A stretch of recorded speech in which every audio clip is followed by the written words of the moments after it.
Atanu study সেন্টারে সবাইকে স্বাগত জানিয়ে আবার চলে এলাম নতুন একটা ভিডিওর সাথে। আমরা আগামী রবিবার একটা ওয়েস্ট বেঙ্গল পিএসসি যে ক্লার্কশিপ পরীক্ষা, আমি আগের দিন বলেছিলাম যে আজকে আমরা মেনলি একটা পরীক্ষার প্রশ্নপত্র, অর্থাৎ ওয়েস্ট বেঙ্গল পিএসসি যে একটা ক্লার্কশিপের পরীক্ষার একটা কোনো বছরের প্রশ্নপত্র কীরকম এসেছে, মোটামুটি প্রায় 25 থেকে 30টা প্রশ্ন অঙ্কের আছে। আগের দিন প্রায় মোটামুটি 12, 14, 15টা ওদের মতো করেছিলাম, বাকিগুলো আজকে করবো। একটা ভিডিওতে বড় লং করেছিল, আশা করি তোমরা অনেকে দেখেছো, যারা দেখোনি তারা অবশ্যই দেখবে, আশা করি উপকার হবে। এবং আমি আবার একটা কথা বারবার বলছি যে শর্ট ফর্ম অনেক আছে, শর্ট ফর্ম কিছু কিছু জায়গায় অবশ্যই ইউজ করছিও, কিন্তু যেটা আমাদের বারবার অভ্যাস করতে হবে, যেটা তোমরা যদি আমার সাথে সাথে প্র্যাকটিস করো বা আমার ভিডিওগুলো দেখো বা আমার সাথে সাথে প্র্যাকটিস করো, আমি তোমাদেরকে আস্তে আস্তে এই জায়গাটায় নিয়ে যাবো যে আমাকে কিন্তু ওই যে 8, 9, 10 যে টাইপের অঙ্ক, আমি কিন্তু দুটোই প্যারালালি আগের দিনও দেখিয়েছিলাম, আজকেও দেখাবো, যে প্যারালালি দেখাবো যে ব্রডভাবে অঙ্কটা কীভাবে হচ্ছে, কিন্তু সেটাকেই তোমাকে শর্টভাবে মনে মনে চিন্তা করে অঙ্কগুলো করতে হবে। এই অভ্যাসটা তোমার তৈরি করতে। তুমি যদি ভাবো যে আমি স্যার আমাকে শর্ট ফর্ম বলে দিন, আমি এটা করে দেবো, কিন্তু আমি আবার বলছি শর্ট ফর্ম অবশ্যই আছে, সেটাও যদি চাও সেগুলোও বলবো। কিন্তু আমি দেখছিলাম যে প্রায় লাভ ক্ষতিতেই প্রায় 50-60খানা শর্ট ফর্মের ফর্মুলা, তুমি যদি 60খানা ফর্মুলা মুখস্থ রাখতে পারো তাহলে তো তোমার মোটামুটি তোমার আর কোনো কিছুই আটকাবার কথা নয়। এবার শুধু লাভ ক্ষতি একটা নয়, লাভ ক্ষতি 60-70 আছে, অন্যগুলোর আছে, এই এত ফর্মুলা তুমি মনে রাখতে হবে না, তাই তোমাকে বেসিকটা আগে তোমাকে ক্লিয়ার করতে হবে। যাই হোক, আগের দিন এই ব্যাপারে বলেছি, তাই আমি আজকে দেখবে আমি যেভাবে বলছি সেভাবে অভ্যাস করো। আমি প্রথমে ব্রডটা দেখাবো যে ব্রড এইভাবে আমরা হিসাব করি, সেটাকে আমি এরপরে কী করবো না, ওই জিনিসটা কি আমাকে মনে মনে কষাটা অভ্যাস করতে হবে। আমি কিচ্ছু লিখবো না, জাস্ট ক্যালকুলেশনটা অভ্যাস করবো। এইভাবে অভ্যস্ত হয়ে গেলে যখন পরীক্ষা হলে পড়বে, আমি আবার বলছি আমরা যখন পরীক্ষা দিয়েছি বা পরীক্ষা দিই তখন দেখি আমরা কী করি, জাস্ট ক্যালকুলেশনটা, যে এত কিছু আমরা যখন অঙ্ক করি এত এই ধরি এই লিখি এই করি, এত কিছু না করি, জাস্ট ক্যালকুলেশন লিখে ক্যালকুলেশন, এই অভ্যাসটা করতে হবে। এটা তোমরা আমার সাথে সাথে করো, দেখো নিশ্চয়ই তোমরা উপকার পাবে। দেখো আমরা আগের দিন যেখানে ছিলাম তারপরে যে বাকি অঙ্কগুলো আছে সেই অঙ্কটা কী দিয়েছে, বলছে একটা সংখ্যা দিচ্ছে। কী সংখ্যা বলছে? 4, 5। দেখো আচ্ছা 4, 5 খুব ইজি। আমি আবার বলছি পিএসসি ক্লার্কশিপের পরীক্ষা অন্তত প্রশ্নগুলো খুবই সহজ প্রশ্ন একদম। দেখো সেটা কি না, তোমাকে একটা সংখ্যা দিয়েছে 4, 5, 3, 3, 7, *2। সংখ্যাটা কি বলছে? 11 দ্বারা বিভাজ্য। 11 দ্বারা বিভাজ্য। তাহলে স্টারটা কত? স্টারটা সংখ্যাটা নিশ্চয় বুঝতে পেরেছো। সংখ্যাটা কিন্তু ক অঙ্কের? 1 অঙ্ক, 2 অঙ্ক, 3, 4, 5, 6, 7 অঙ্কের, মানে টোটালটাই একটা সংখ্যা, টোটালটাই একটা সংখ্যা। এবার এই সংখ্যাটার মাঝে একটা অঙ্ক দেয়নি, অর্থাৎ এটা ধরো একক, দশক, শতক, হাজার, এরকম করে প্রত্যেকটা পদ আছে, তার এই দশক স্থানীয় অঙ্কটা দেয়নি। তোমাকে এইটাকেই কাউন্ট করতে বলেছে যে যদি এই গোটা সংখ্যাটা 11 দ্বারা বিভাজ্য হয় তাহলে স্টারটা কত। এখন 11 দ্বারা বিভাজ্যের নিয়ম আছে, বিভিন্ন বিভাজ্যতে নিয়ম আছে। আমি আবার বললাম, আমি এই দুটো দিনে আমি পার্ট 1, পার্ট 2 করে আমি জাস্ট একটা প্রশ্ন আলোচনা করলাম যে তোমাদেরকে মনে বল বাড়ানোর জন্য, দেখো কতটা ইজি আসে, সেটার জন্য প্রশ্নটাকে একদিন একটা করিয়ে দিলাম যে দেখো প্রশ্ন কত ইজি আসে। এবং এখান থেকে আরেকটা তুমি মানে দিশা পাচ্ছ যে কোথা থেকে অঙ্কগুলো আসছে, অর্থাৎ 8, 9, 10 যে কী কী লাভ ক্ষতির অঙ্ক আসছে, কোথায় দুটো নল দিয়ে জল ভরা অঙ্ক আসছে, কাজের অঙ্ক আসছে, বিভাজ্যত অঙ্ক আসছে। এই প্রত্যেকটা পার্ট কিন্তু বেসিক্যালি শিখতে হবে। যেমন বিভাজ্যত নিয়ম তোমরা অনেকেই জানো যে 2 দ্বারা বিভাজ্য মানে জাস্ট মানে এককের অঙ্ক কত হয়, 0, 2, 4, 6, 8 এইগুলো থাকলে 2 দ্বারা বিভাজ্য হয়। 3 দ্বারা বিভাজ্য নিয়ম কি না, অঙ্কগুলো যোগ করতে হবে। যে কোনো সংখ্যা যদি 2 অঙ্কের হয় 2টো অঙ্ক যোগ করবে, 3 অঙ্ক হলে 3টে অঙ্ক যোগ করবে। এই যোগফলটা যদি 3 দ্বারা বিভাজ্য হয় তাহলে সেটা 3 দ্বারা বিভাজ্য। আবার 6 দ্বারা বিভাজ্য মানে 2 আর 3 দ্বারা বিভাজ্য হলে 6 দ্বারা বিভাজ্য। এইভাবে প্রত্যেকটা নিয়ম আছে। সেরকম 11 দ্বারা বিভাজ্যত নিয়ম কি? 11 দ্বারা বিভাজ্যত নিয়ম হচ্ছে এই যে পজিশনটা, এই যে সংখ্যাটা আছে, এই সংখ্যাটার বিজোড় স্থানীয় অঙ্ক। বিজোড় স্থানীয় অঙ্ক কোনগুলো? দেখো 1, 2, 3, 4, 5, 6, 7। তাহলে বিজোড় স্থানীয় অঙ্ক কে কে? 4, 3 মানে 3 নম্বর স্থানটাকে 3, 5 নম্বর স্থানটাকে 7 আর 7 নম্বর স্থানটাকে 2। এইগুলো বিজোড় স্থানীয় অঙ্কের যোগফল। অর্থাৎ যেগুলো বিজোড় স্থান 1, 2, 3, 4, 5, 6, 7 এরকম করে যে করছো বিজোড় স্থানীয় অঙ্কগুলো যোগফল করলে, এরপর কী করবো? জোড় স্থানীয় অঙ্কগুলো যোগফল। জোড় মানে 2 নম্বর স্থান কত? 5, ভালো করে দেখো, 2 নম্বর স্থান 5, 4 নম্বর স্থানে কে আছে? 3 আর 6 নম্বর স্থানে আছে স্টার। তাহলে 5, 3 আর স্টার, ভালো করে বোঝো। তাহলে কি বললাম না, বিজোড় স্থানীয় অঙ্কগুলোর যোগফল, বিজোড় স্থানীয় অঙ্কগুলোর যোগফল। বিজোড় স্থানে যারা আছে, বিজোড় স্থানে দেখো 1 নম্বর স্থানে 4 আছে, 3 নম্বর স্থানে 3 আছে, 5 নম্বর স্থানে 7 আছে, 7 নম্বর স্থানে 2 আছে। তাহলে বিজোড় স্থানীয় অঙ্কগুলো যোগ করলাম, কত হলো? 4, 3, 7, 7, 14, 15, 16 নাকি? 4, 3, 7, 7, 14, 15, 16। এখানে 5 দিনে 8 প্লাস স্টার প্লাস স্টার। বলছি এদের বিয়োগ ফল, অর্থাৎ এই বিজোড় স্থানীয় অঙ্ক মানে 16 বিয়োগ 8 প্লাস স্টার। দেখো আমি আস্তে আস্তে তোমাকে বলে চলে একটু সময় লাগে, তুমি যখন পরীক্ষা করবে ঝটঝট করে 4 3 7 7 14 2 16, আর এখানে 5 3 8 আর স্টার, তাহলে 16 থেকে 8 বাদ, 16 থেকে 8 বাদ, তাহলে কত হচ্ছে 8 মাইনাস স্টার। বলছি এই যে বিয়োগ ফলটা হয়, এই বিয়োগ ফলটাকে 11 দ্বারা বিভাজ্য হতে হবে, 11 দ্বারা বিভাজ্য হতে হবে। তাহলে নিয়মটা কি বললাম, যে বিজোড় স্থানীয় অঙ্কগুলোর যোগফল থেকে যদি জোড় স্থানীয় অঙ্কগুলোর যোগফল বাদ দিই, মানে সমষ্টি বাদ দিই, তাহলে যে বিয়োগ ফলটা হবে সেই বিয়োগ ফলটাকে 11 দ্বারা বিভাজ্য হতে হবে। এখন 11 দ্বারা বিভাজ্য সংখ্যাগুলো কেমন হয়, দেখো শূন্য সবার দ্বারা বিভাজ্য, শূন্যকে তুমি যা কিছু দিয়ে ভাগ করতে হবে শূন্য সবার দ্বারা, তাহলে শূন্য 11 দ্বারা বিভাজ্য। তারপরে বিভাজ্যতাগুলো কি, 11 একে 11, 11 দুগুণে 22, 11 তিনে 33, 11 4 44, অর্থাৎ এইগুলো হচ্ছে সব 11 দ্বারা বিভাজ্য, পরপর আসবে আর কি। তাহলে এখানে যে বিয়োগ ফলটা আছে এটা স্টারটা কি হলে সেটা 11 দ্বারা বিভাজ্য হবে। তুমি বলবে যে স্যার 11 দ্বারা বিভাজ্য হতে গেলে এইগুলো হতে হবে, তাই তো? তাহলে এদের মধ্যে কোনটা হতে পারবে? দেখো 8 বিয়োগ স্টার করে কখনো তুমি এটা যেতে পারবে না, কারণ 8 থেকে কিছুটা বাদ গেছে, 8 থেকে কিছু একটা, তাহলে রইল বাকি শূন্য। তাহলে যদি তুমি বলো এই স্টারটার জায়গাতে স্যার 8 লিখুন, তাহলে কত হবে? শূন্য হবে, যা কিন্তু 11 দ্বারা বিভাজ্য, যা কিন্তু 11 দ্বারা বিভাজ্য। তাহলে এই স্টারের সংখ্যাটা কত হবে না, স্টারের সংখ্যার উত্তর হলো 8। তাহলে তুমি যখন পরীক্ষার সময় করবে তখন কিন্তু আমি যেটা বোঝালাম, তখন তো সময় বোঝালাম, যে ব্যাপারটা বোঝালাম, কিন্তু তুমি যখন করবে জাস্ট আমি আবার বললাম যে 4 3 7 7 14 কে 16, 5 3 8 স্টার, তাহলে 8 বিয়োগ স্টার, তাহলে 8 বিয়োগ স্টার, তাহলে স্টারের মান এমন হতে হবে যে 11 দ্বারা বিভাজ্য, 11 দ্বারা বিভাজ্য বলো এগুলো হতে পারে, তাহলে শূন্য হবে, 8 হলে শূন্য হয়ে যাবে, 8 হলে কত হবে? শূন্য হয়ে যাবে। এবার আমরা দেখিয়ে দিই ক্রস চেক করে যে দেখো হচ্ছে কিনা। যদি নিয়ম ওটাই 3 3 7 8 2, দেখো স্টারটা জায়গায় 8 বসিয়ে দিলাম। এবার যদি তুমি 11 দ্বারা ভাগ করো, তাহলে 4 11 44, 1 13, 13 11 11 11 2 23, 11 দুগুণে 22, 1 7, 11 একে 11, 6 8, 6 11 66, 2 2 নামলো, 11 দুগুণে 22, তাহলে মিলে গেল। তাহলে দেখতে পাচ্ছ যে এই জায়গায় কত উত্তর হলো? 8 হলো। তাহলে আমি আরেকবার সামারি করে বলে দিই, কিচ্ছু নেই, যখনই কোনো একটা অঙ্ক দেবে তার জোড় স্থানীয় আর বিজোড় স্থানীয় অঙ্কগুলো দেখে নেবে, যে 1 নম্বর 2 নম্বর 3 নম্বর 4 নম্বর 5 নম্বর কে আছে। তাহলে জোড় স্থানীয় অঙ্ক এবং বিজোড় স্থানীয় অঙ্ক, বিজোড় স্থানীয় অঙ্কগুলো যোগ করবে। প্রথম কিন্তু বিজোড় স্থানীয় অঙ্ক, বিজোড় স্থানীয় অঙ্কগুলো যোগ করবে আর জোড় স্থানীয় অঙ্কগুলো যোগ করবে। বিজোড় স্থানীয় অঙ্ক থেকে জোড় স্থানীয় অঙ্ক বাদ দেবে, বাদ দেওয়ার পর যে বিয়োগ বলবে তাকে 11 দ্বারা বিভাজ্য হতে হবে। 11 দ্বারা বিভাজ্য হতে গেলে কী হতে হবে? 0 11 22 23 33 44 এরকম। এক্ষেত্রে এসেছে 8 - x, তাহলে এই ক্ষেত্রে 8 থেকে কিছু বাদ দিলে সেটা অবভিয়াসলি 11 22 33 এসব জায়গায় যাওয়ার সম্ভাবনা নেই, তাহলে একমাত্র রইল 0। তাহলে 8 থেকে 8 বাদ দিলে 0 হয়, তাহলে 0 হলে 11 দ্বারা বিভাজ্য হয়ে যাবে। তাহলে অঙ্কটা কত হবে? 8 দ্বারা বিভাজ্য। ঠিক আছে, নেক্সট অঙ্কে আমরা যাবো। নেক্সট অঙ্ক কী বলছে? বলছে বার্ষিক 4% চক্রবৃদ্ধি হার সুদে 625 টাকা 2 বছরের সুদ আসল কত? তাহলে এবং বলে দিয়েছে সুদ পড়বে 1 বছর। আমি একদিন বলেছিলাম কথাটা, যে চক্রবৃদ্ধি হার মানে কি না, আসলটা চেঞ্জ হয়। এবার 1 বছর সুদ পর্ব মানে 1 বছর পর পর চেঞ্জ হবে। যদি 6 মাস অন্তর সুদ পর্ব হয় তাহলে 6 মাস অন্তর অন্তর চেঞ্জ হবে। 6 মাস অন্তর হলে তার কিন্তু ফর্মুলা আলাদা আছে।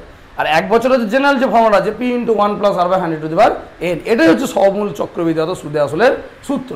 তাই এরকম যখন চক্রবৃদ্ধি সুদের অঙ্ক দেবে তখন কিন্তু তোমাকে আর কিচ্ছু করতে হবে, জাস্ট খালি ফর্মুলাতে বসিয়ে দেবে। কী ফর্মুলা বসাবে তুমি না, তোমার ফর্মুলা হচ্ছে পরীক্ষার সময় যখন করবে P × 1 + r/100n, এখানে P বলেছে কত? 625 টাকা, 1 + r কত? 4%, 2 বছর, বছর কত বলেছে? 2। জাস্ট তুমি পরীক্ষার সময় যখন করবে ফর্মুলা জানো, ফর্মুলা নাও লিখতে পারো তুমি 625 টাকা লিখে দেবে। 4 25 = 100, তাহলে 625, 25 লস কত? 25 + 1/25 তার স্কোয়ার, তাহলে 625 গণিত 26/25 তার স্কোয়ার, 625 গণিত 576/625 কেটে গেল। এ হলো কত? 576, 676। তাহলে কত হচ্ছে? 676। এবার আমি তোমাকে এটাও খানিকটা ব্রড, তুমি বলেছো এটাই তো বললেন যে বসিয়ে করতে, হ্যাঁ বসিয়ে করতে বললাম। এটাই তুমি মনে মনে ভাবো। তুমি কি মনে মনে ভাববে? মনে মনে ভাববে জাস্ট যখন এটা বসিয়ে নিলে, এটা বসিয়ে নেওয়ার পর যখন একটু খুচকাজ করে কাটাকাটি করার পর 4 একে 4, 4 × 100, এরপরের বাকি ক্যালকুলেশনটা কিন্তু তোমাকে মনে মনে ভাবতে হবে। তুমি কি মনে মনে ভাববে? যে মনে মনে ভাবো আচ্ছা তাহলে 25-এর লস হলে 25 26/25 স্কোয়ার, তাহলে 25 স্কোয়ার মানে 625, তাহলে 625 কেটে যাবে। তাহলে এইখানে যেটা আছে 26, তার স্কোয়ারটা আমার উত্তর, তার স্কোয়ারটা আমার উত্তর। এবার আমি অনেককে বলি, চক্রবৃদ্ধি সুদের ক্ষেত্রে মাধ্যমিক লেভেলের ছেলেদেরকেও বলি যে 1 থেকে মোটামুটি আমাদের লাগে মোটামুটি 27 স্কোয়ার পর্যন্ত। তো এগুলো একটু করে মনে মনে তুমি ক্যালকুলেশন করবে। 1 square 1, 2 square 4, 3 square 9, 4 square 16, 5 square 25, 6 square 36, মোটামুটি অনেকটা জানো দেখবে। 7 square 49, 8 square 64, 9 square 81, 10 square 100, 11 square 121, 12 square 144, 13 square 169, 14 square 196, 15 square 225, 16 square 256, 17 square 289, 18 square 324, এরকম করে করতে করতে তুমি একদম 26 স্কোয়ার পর্যন্ত মনে রাখতে পারবে। একটু আস্তে আস্তে আস্তে আস্তে বলবে, দেখবে আস্তে আস্তে রপ্ত হয়ে যাবে। তাহলে তুমি আমি পরীক্ষার সময় তাহলে এই অঙ্কটা কীভাবে তাড়াতাড়ি করবো, আমি ব্রড নিয়মটাই জানি কিন্তু ব্রড নিয়মটা করবো না, জাস্ট এইটা আমাকে লিখতে হবে একটু, না লিখলে চোখের সামনে ক্যালকুলেশনটা ভাসবে না। তাহলে 625 × 1 + 4/100, তাহলে কেটে দিলে কত লাগবে বললাম যে 1/25। তোমাকে এই জ্ঞান থেকে আবার মনে মনে ভাবতে আচ্ছা 1/1/25, তাহলে 25 থেকে 26 25, তাহলে স্কোয়ার করলে ওপরটা স্কোয়ার নিচের স্কোয়ার, 25 স্কোয়ার 625 সঙ্গে কেটে যাওয়ার জন্য বসে আছে। অর্থাৎ এই যে 25 স্কোয়ার এটা কিন্তু এর সময় কাটার জন্য বসে আছে। তাহলে ওই ওপরে যে 26 আর ভাববই না, কেটে গেছে। তাহলে ওখানে 25 থেকে 26 স্কোয়ার, 26 স্কোয়ার কত, এটা আমি আগেই বললাম যে অভ্যাস করতে হবে। 26 স্কোয়ার মানে 676, 24 স্কোয়ার 576, 26 স্কোয়ার 676, তাহলে তোমার অনার্সে অঙ্কটা আসতে বেরিয়ে গেল কত না 676। আমি আবার বলছি ক্লাসের পরীক্ষা কিন্তু খুব সহজ প্রশ্ন আসে, একটু যারা অভ্যাসের মধ্যে নেই তারা আমাদের সাথে অভ্যাস করো, আশা করি উপকার পাবে। তোমরা দেখো, তোমাদের হয়তো মনে হতে পারে আমরা নতুন চ্যানেল, অনেকে অনেক বড় বড় চ্যানেল, অবশ্যই তাদেরও দেখবে, তারা তো অবশ্যই ভালো পড়ার, আমি সেটা বলছি না, কিন্তু আমরাও তোমাদের জন্য যতটা খাটবো দেখবে নিশ্চয়ই দেখবে হয়তো আলাদাভাবে কিছু একটা পেতে পারো। ওই জন্য বলছি তোমরা আমাদের সাথে থাকো, দেখো ঠিক আস্তে আস্তে আস্তে অঙ্কের প্রতি আবার তোমাদের আগ্রহটা ফিরে আসবে। ঠিক আছে, চলো নেক্সট অঙ্ক কী আছে আমাদের। নেক্সট অঙ্কে যেটা আছে সেটা খুব ইজি অঙ্ক। সেটা কি বলছে এই অনুপাতের অঙ্ক। আমি আবার বলছি আমাদের যদি একটুখানি বেসিকভাবে আলোচনা করতে সুযোগ পাই আমরা, তাহলে কিন্তু দেখবে তোমরা এই জিনিসগুলো একদম নখদর্পণে হয়ে যাবে। দিয়ে বলছে A/B/C/D কত, এটা তোমরা জানতে চাইছে। এই ধরনের অঙ্ক দিয়ে অনেক কিছু অঙ্ক দিতে পারে, শুধু এইটা না। আমি এরপরে আরেকটা এর প্যারালাল একটা অঙ্ক দেখিয়ে দেবো যেটা পরীক্ষা পড়েনি, এটা পড়েছে এটা। তাহলে এখানে বলছে A/B/C/D কত। দেখো প্রথমেই দেখো বি মেলাও, মানে এখানে বি শেষ বি শুরু, সি শেষ সি শুরু, তাহলে এর বি 3 এর বি 3 মিলে গেছে, এর সি 5 এর সি 10। ভালো করে লক্ষ্য করো, খেয়াল করো, সিগুলো কিন্তু মেলাতে হবে। বি অলরেডি মিলে বসেছিল, যদি না মিলতো প্রথমে একে মেলাতে হতো, মেলাতে হতো মানে কীরকম, ধরো আমি একটা উদাহরণ দিই তোমাকে, তাহলে তুমি বুঝতে পারবে। আমি কথা বলছি 4:3 দিয়েছে, B/C সমান 6:ধরো 5 দিয়েছে, আর D/D সমান কত দিয়েছে 20:9 দিয়েছে। আমি এরকম এটা সাজালাম, একটা আন্দাজে নিলাম। দেখো বি এখানে 3, তো এখানে 6, তুমি বলে এটা 3 মানে এই যে এর সেকেন্ডে বি আছে, এর ফার্স্টে বি আছে, তাহলে 6। প্রথমে একে দেখো 3 আছে, লসও কত 6, তাহলে একে 6 আনতে গেলে একে গুণ করতে হবে 2 দিয়ে, একে গুণ করতে হবে 1 দিয়ে, তাহলে এটা কত হয়ে গেল 4 × 8:6, এটা হয়ে গেল 6:5, 6:5, আর এটা 10 করে দাও, তাহলে আরও ছোটো হবে 10। তাহলে প্রথম তুমি বি মেলালে, অর্থাৎ এখানে 3 আর এখানে 6, লসও করলে 6 লসও করতে 6 আনতে গেলে একে 3কে 2 দিয়ে গুণ, মানে টোটালটাকে 2 দিয়ে গুণ, মানে অনুপাতের পূর্বপদ এবং উত্তরপদ দুটোকেই 2 দিয়ে গুণ, তাহলে 4 × 8, 3 × 6। এখানে 6 আছে, 6ই আনতে হবে, তাহলে 1 দিয়ে গুণ, তাহলে 6 × 6, 5 × 5 হয়ে গেল। তাহলে এই দুটো সেট আপ পেয়ে গেলে এবার তুমি এরপরে কিন্তু আগেরটার সঙ্গে আর ভাববে না, এবার কিন্তু ভাবছো যে এর সি 5 এর সি 10, মানে এটা যা পাবে তার উপর ডিপেন্ড করছে। এখানে মিলে গেছে মানে এরকম ভাবে না যে 5ই আছে, 5টা চেঞ্জও হতে পারে। এরপরে তুমি এইটা করার পর, এই স্টেপটা করার পর, অর্থাৎ বি মিলে যাওয়ার পর এর সি এর সাথে এর সি দেখবে, মানে এই যে মাঝের সিটা পেলে মানে মিলে যাওয়ার পর তার সি এস দেখে দেখবে, তাহলে 10 আর 5 লস কত 10, তাহলে একে 10 আনতে গেলে একে কত দিয়ে গুণ করতে, 2 দিয়ে গুণ করতে হবে, একে কত দিয়ে গুণ করতে হবে, 1 দিয়ে গুণ করতে হবে। কেন বুঝে গেছো, কারণ 5 × 2 = 10 আর সি 10 একে 10। এবার তাহলে কত হলো 12:10, এটা হলো 10:9, তাকে সি মিলে গেছে। কিন্তু মিলতে গিয়ে যে কেসটা হলো সেটা যে বিকে মিলিয়ে রেখেছিলাম, বি আবার দেখো ছোটো বড়ো হয়ে গেছে, বি আবার ছোটো বড়ো বলে বেশ ঝামেলা। তাহলে সেই বিড়ালে পিঠা ভাগের মতো হচ্ছে, এটা ছোটো হচ্ছে, তো এরকম না, হবে না। যখন তুমি এটা মিলিয়ে রেখেছো তখন মনে রাখবে যে একে যা দিয়ে গুণ করবে, মানে যেহেতু মেলানো আছে সেহেতু একেও তাই দিয়ে গুণ করতে, তাহলে কত হচ্ছে 16:12, এটা হলো 12:10, এটা হলো 10:9, দেখো মিলে গেছে, 12 মিলেছে, 10 মিলেছে, তার মানে 16:12:10:9, 16:12:10:9 এরকম। তাহলে আমি যেটা বললাম এক্ষেত্রে আমার মিলে আছে বলতে এক স্টেপ এগিয়ে আছে, অর্থাৎ আমাকে এখানে যেমন বি মেলালাম, তারপরে সি এর সঙ্গে সি দেখে সিকে মেলা থেকে একে যা দিয়ে গুণ করবো একেও তাই দিয়ে গুণ করতো, যেহেতু মিলে গেছে। কারণ যখন একে গুণ করবো তাহলে একে না যদি গুণ করি তাহলে পাল্টে যাবে। তাহলে এবার আমি মেন অঙ্কে আসি। মেন অঙ্কে কি, আমাকে পরীক্ষায় এই অঙ্কটা পড়েছে, পরীক্ষায় এই অঙ্কটা যখন পড়েছে তখন কি করতে হবে না, আমি প্রথমে যেটা বললাম আমি দেখে নিলাম যে বি আমার মিলে আছে, তাহলে আমার একটুখানি আরও কাজ এগিয়ে রইলো। তাহলে কাজ এগিয়ে রইলো বলতে এবার তাহলে আমি সিকে দেখবো, তাহলে 5 আর 10, তাহলে আমি কি করব না 5 আর 10 হলো 10, তাহলে একে কী করবো 3:5কে 2 দিয়ে গুণ করবো, আর 10:9কে কী করবো 1 দিয়ে গুণ করবো, তাহলে কত হচ্ছে 6:10, এটা হচ্ছে 10:9। কিন্তু আমি যেটা শেখালাম যে এখানে বি যেহেতু মিলে আছে তাহলে একেও আমাকে কি করতে হবে না, যা একে গুণ করবো একেও তাই দিয়ে গুণ করতে হবে, তাহলে 8:6, 8:6। এবার তাহলে দেখো 6 মিলে গেছে, 10 মিলে গেছে, তাহলে A:B:C:D কত 8:6:10:9। ঠিক আছে, তাহলে এই ধরনের অঙ্ক কিন্তু তোমার আসতে হবে যখন A:B:C:D দেবে। এখানে মিলে আছে বলে এক স্টেপ এগিয়ে গেছে, মিলে থাকলে সুবিধা তোমার, তাহলে আর একটা স্টেপ করতে হলো না, এখানে শুধু সিকে মিলিয়ে দেবো, যা দিয়ে একে গুণ করবো তাই দিয়ে একে গুণ করবো। আমি দেখালাম যদি না মিলে থাকে সেটাও কীভাবে করতে সেটা দেখালাম।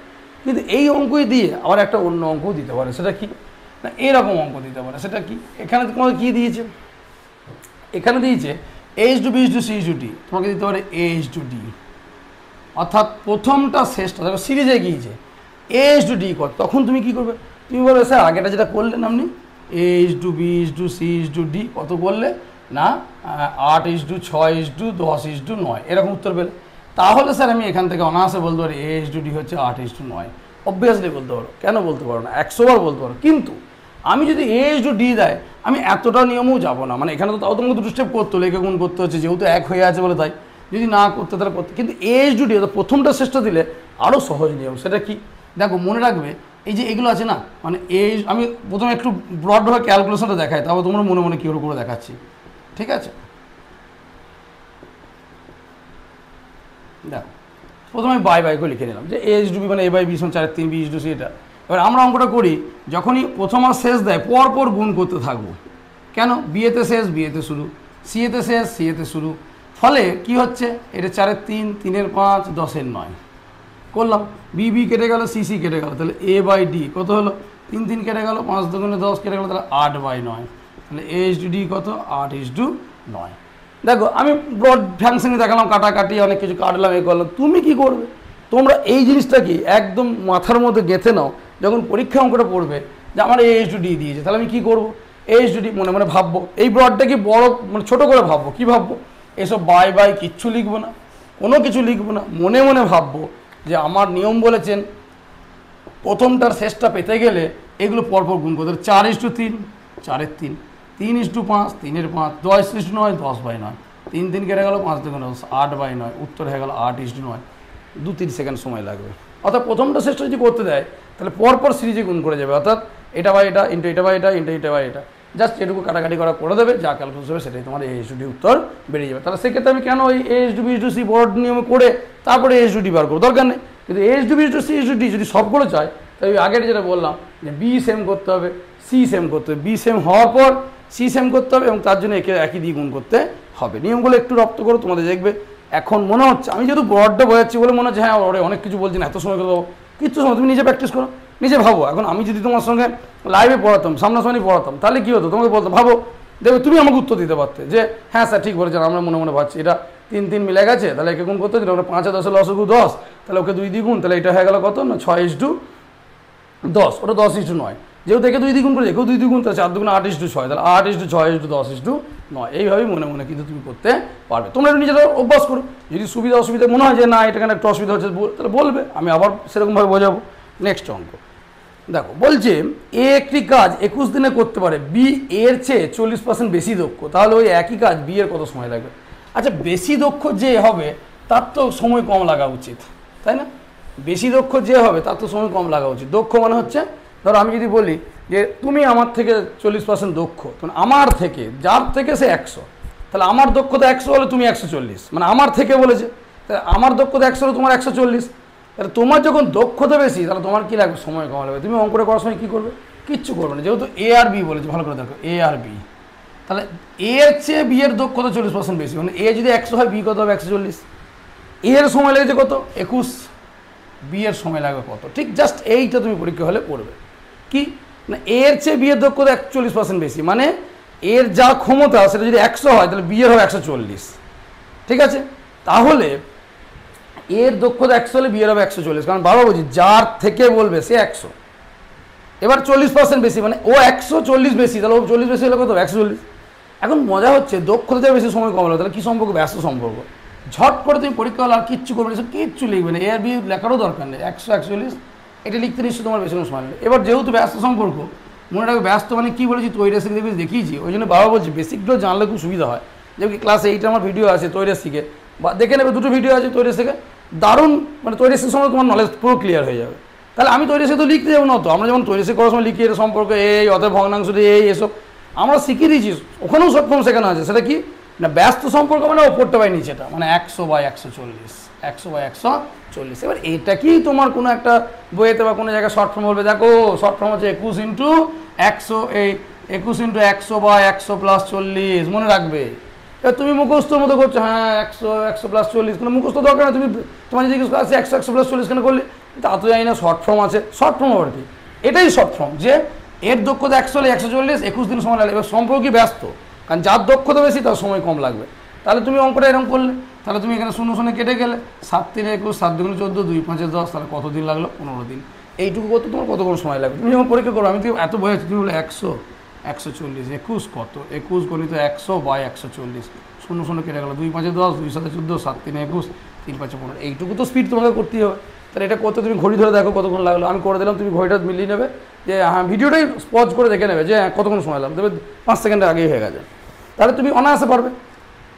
ঠিক আছে, এরপরে দেখো যে অঙ্কটা দিয়েছে সেটা রুট দিয়ে দিয়েছে। এইগুলো আবার বলছি, আমি বললাম আগের দিন যে কিছু অঙ্ক হতে এমন একটা অঙ্ক দিয়েছে একটু ক্যালকুলেশনের সময় লাগতে পারে, আবার সেই সময়টা তুমি বেরিয়ে যাবে অন্য অঙ্ক থেকে, সেই অন্য অঙ্কের মধ্যে এইগুলো কিছু, এই যেমন আগেরটাও তাই সহজ ছিল, এখানে বড় করে রুট দিয়ে 0.01 প্লাস ভেতরে রুট দিয়ে 0.0064, ঠিক আছে, প্লাস √/0.16। এবার দেখো তুমি যখন করবে এইগুলো একটুখানি মাথা খাটাতে হবে, মানে এইগুলো মাথা খাটানো নাকি ব্রেনটা, ওই জন্য বলছি না প্র্যাকটিসে থাকো, মানে math is nothing but it is practice. অঙ্ক কিচ্ছু না, এটা অভ্যাস। বারবার বলছি এই অভ্যাসটা কিন্তু খুব ইম্পর্টেন্ট। অভ্যাসে তুমি চোখ বুঝলে না কেউ দেখতে হবে, যেমন তুমি ফটাফট করতে হবে এই রুটের ভেতরে, আমি লিখছি তুমিও হয়তো এত না লিখতে পারো।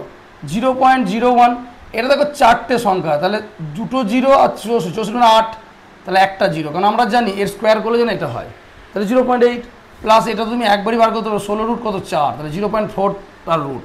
এটা দেখো তুমি মনে মনে বুঝে গেলে 0.09 প্লাস 0.4, তাহলে এটা হচ্ছে 0.3, 0.4, 0.7। তাহলে এইগুলো কিন্তু তোমাকে এবার মনে মনে ভাবতে হবে যে 64 মানে 64 মানে 8, কিন্তু যেহেতু 0.004, তাহলে এখানে 4টে সংখ্যা মানে বর্গমূল হলো 2টো সংখ্যা, তাহলে 0.08 মনে মনে তোমাকে এই ক্যালকুলেট করতে 0.08, 0.01, 0.09, 0.0 মানে 0.3, এটা 0.4, তাহলে 0.3 আর 0.4 মানে 0.7, 0.7, তাহলে তোমার উত্তরটা বেরিয়ে গেল। তাহলে এই অঙ্কগুলোর জন্য তোমার সময় কিন্তু অনেক কিন্তু বেঁচে যাবে। আমি আবার বলছি, দেখো ক্লাসের পরীক্ষা এটা সালের প্রশ্ন, তাহলে এই ধরনের প্রশ্ন আসলে তোমরা যদি প্র্যাকটিস করো কেন লাগাতে পারবে না?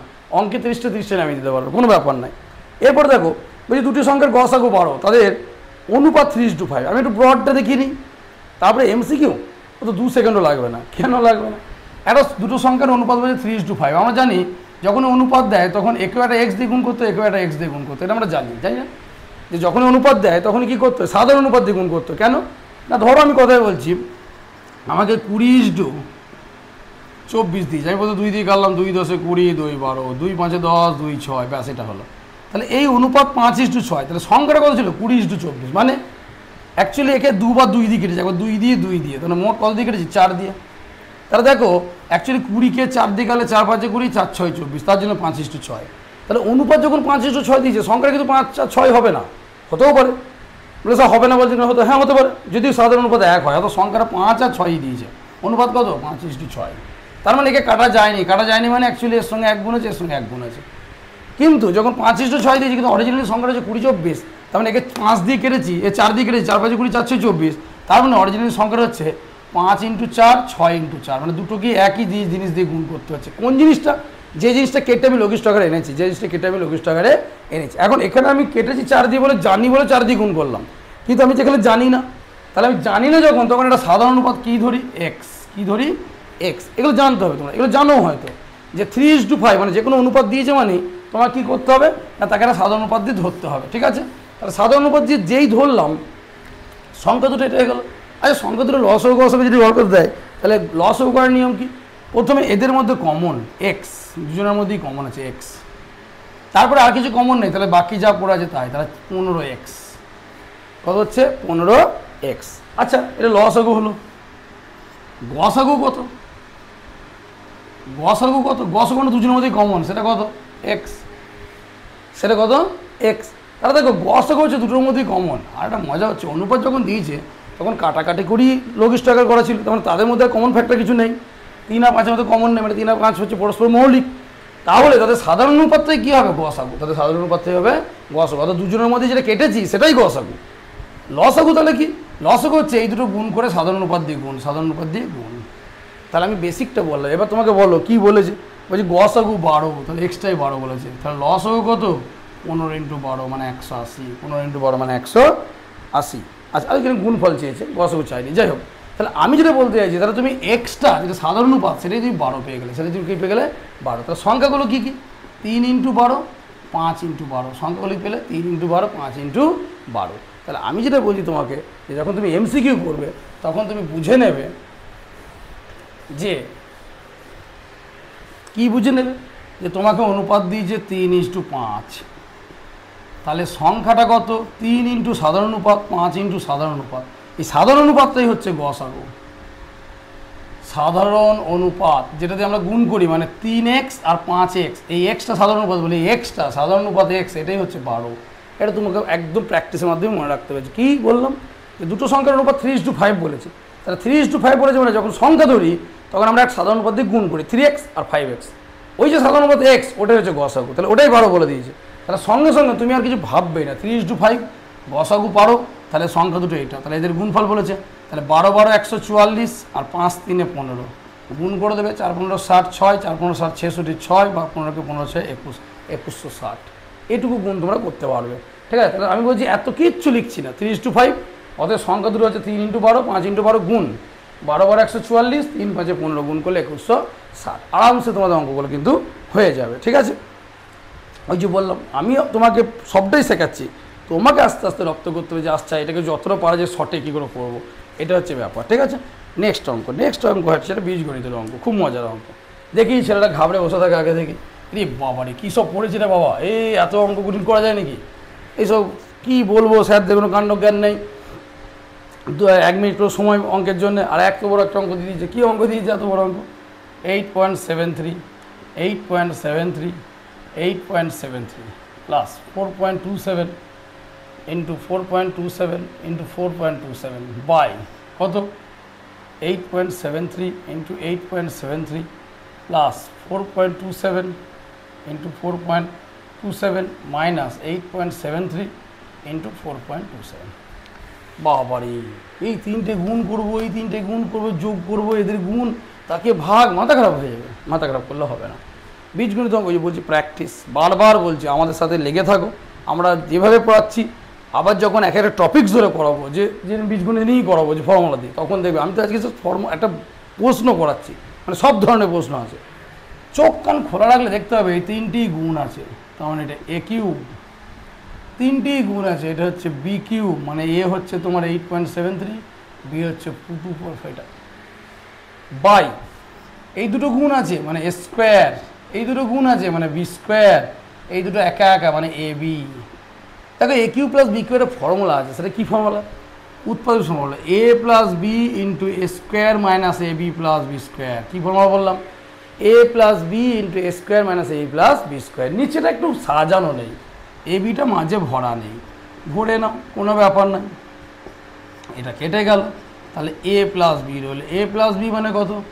8.73 4.27 যোগ করো। এমন একটা রাশি দেবে, যোগটাও খুব সুন্দর হবে। 7 আর 3 1, 3 আর 7 1, 4 5 আর 8 13, কেটে গেল, কত হলো? 13। কত হলো? 13। তাহলে তুমি যখন অঙ্কটা বুঝলে, তাহলে চোখ কান খোলা রাখলে কী বুঝলে? আচ্ছা আচ্ছা, এটা যেটা দিয়েছে A cube plus B cube, নিচেটা আবার একটু ঘুরিয়ে দিয়েছে A square minus A B plus B square, square minus A plus B square মাথার মধ্যে আসবে। তাহলে A cube plus B cube formula A plus B into এইটা। তার মানে এরকম যখন অঙ্ক পড়বে, তুমি মনে মনেই ক্যালকুলেশন করবে, তুমি কিছুই করবে না, এসব কিচ্ছু লিখবে না, এ বি সি কিচ্ছু না। তুমি যখনই তোমার মস্তিষ্ক বলে দিয়েছে যে A cube plus B cube by square minus A plus B square, তাহলে A cube plus B cube ফর্মুলায় ওই স্কোয়ার মাইনাস এ প্লাস বি স্কোয়ার কেটে যাবে, তাহলে রাইট হয়েছে শুধু এ প্লাস বি। তার মানে তুমি অঙ্কটা করবে এই দুটো এ প্লাস বি, তার মানে এইটা, তার মানে কত হলো? 13। তোমার উত্তরটা করতে 2 সেকেন্ড সময় লাগবে, কিন্তু তুমি তখনই পারবে যখন তুমি ধারাবাহিকভাবে এগুলোর সঙ্গে অভ্যস্ত হবে। প্রায় দিন এটা করবে, তখন তোমার মস্তিষ্কে আচ্ছা আচ্ছা a cube plus B cube বলেছে, আচ্ছা by square minus A plus B square বলেছে, তাহলে এটা কেটে যাবে ফর্মুলাটা, তাহলে এ প্লাস বি থাকবে, এ প্লাস বি মানে এইটা এ এটা বি, এই দুটো যোগ করে দেবে, অঙ্ক শেষ। এইটা তোমাকে আস্তে আস্তে আস্তে আস্তে রপ্ত করতে হবে, ঠিক আছে। নেক্সট অঙ্ক দেখো, নেক্সট অঙ্ক কী বলেছে, পি এর 60%, কিউ এর 30% সমান হলে পি কিউ এর কত পার্সেন্ট? অঙ্কটা লিখি, পি এর 60% সমান কিউ এর 30% হলে পি সমান কিউ এর x%, এই x এর মানটা যাবে, পি এর কত? কিচ্ছু নেই, এইগুলোও বলছি। এটা যদি আমরা যেভাবে ছোটোবেলায় এর মানে গুণ 60/100, এর মানে গুণ 30/100, পি সমান কিউ ইন্টু 30/100 গণিত, এটা এই দিক থেকে এইদিকে যাচ্ছে, তাহলে কত হবে 100/60, তাহলে 100 কেটে গেল 3 দুগুণে 6, তাহলে পি সমান কিউ ইন্টু হাফ, যেহেতু শতকরা বার হচ্ছে তাহলে 100 দিয়ে গুণ, 100 দিয়ে গুণ করলেই পার্সেন্টেজ আসবে, তাহলে কত হচ্ছে 250, তাহলে পি সমান কিউ এর কত 50%, তাহলে এক্স এর মান কত বেরোলো 50%, কত বেরোলো 50%। এখন তুমি বলো স্যার আমি এইসব করবো, দেখো ব্রডটা তুমি শিখে নিলে, এটা করতেও তোমার 5-10 সেকেন্ড বেশি সময় লাগবে, যদি তোমার হাতে স্পিড থাকে না, 60/100 এদিকে নিয়ে গেলে কাটাকাটি করলে ইন্টু 100 হয়ে গেল। আমি বলছি তুমি যখন ব্রডটা শিখলে তোমার এত কিছু করারও প্রয়োজন নেই, তুমি মোটামুটি বুঝে গেছো যেটা 60/100 হবে, এটা 30/100 হবে, এটা যদি এদিকে যায় তাহলে পি সমান কিউ এর কত হবে 30/60 হবে, কারণ ওই যে বললাম 30/100, 60/100, 100 কেটে গেল, তাহলে কত 30/60, এটা মানে 1/2। এবার তুমি কী করবে, এর পার্সেন্টেজ করতে 100 দিয়ে গুণ, তাহলে কত হলো 50% উত্তর।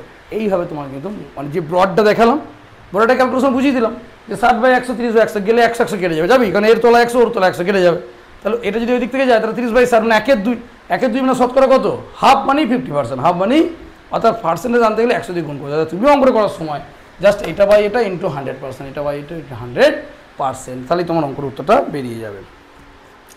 এরপরে দিয়ে সরল সুদের অঙ্ক বলছে, বার্ষিক 6% সরল সুদে 400 টাকার 5 বছরের সুদ কত? সুদের ফর্মুলা জানো, সরল সুদের ফর্মুলা কী গো জানো তো নাকি? সবাই জানো মোটামুটি, অনেক দিন করছো, যারা এখন একটু অভ্যাসে বাইরে আছে তারাও জানবে। বাবা বলছি সব ফর্মুলা এক জায়গায় করবে, সেটা হচ্ছে PRT/100, সরল সুদের ফর্মুলা।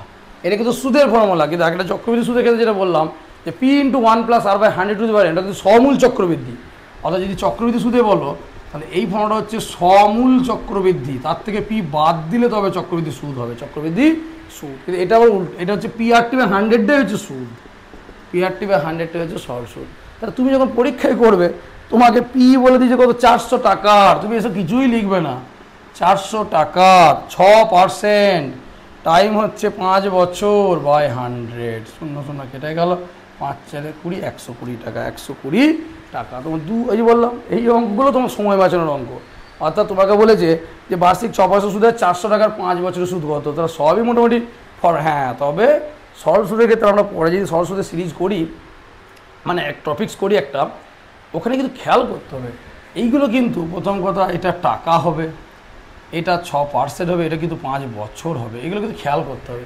যদি টাকা না হয় তাহলে তোমার উত্তরটা পয়সা চলে আসবে, যদি পয়সা দেওয়া থাকে, বছর না দিয়ে মাস ধরে থাকে বছর করতে, কারণ আমার যে সূত্রগুলো আছে সেটা কিন্তু পি টাকা আর পার্সেন্ট টি বছর, এটা কিন্তু খেয়াল করতে হবে।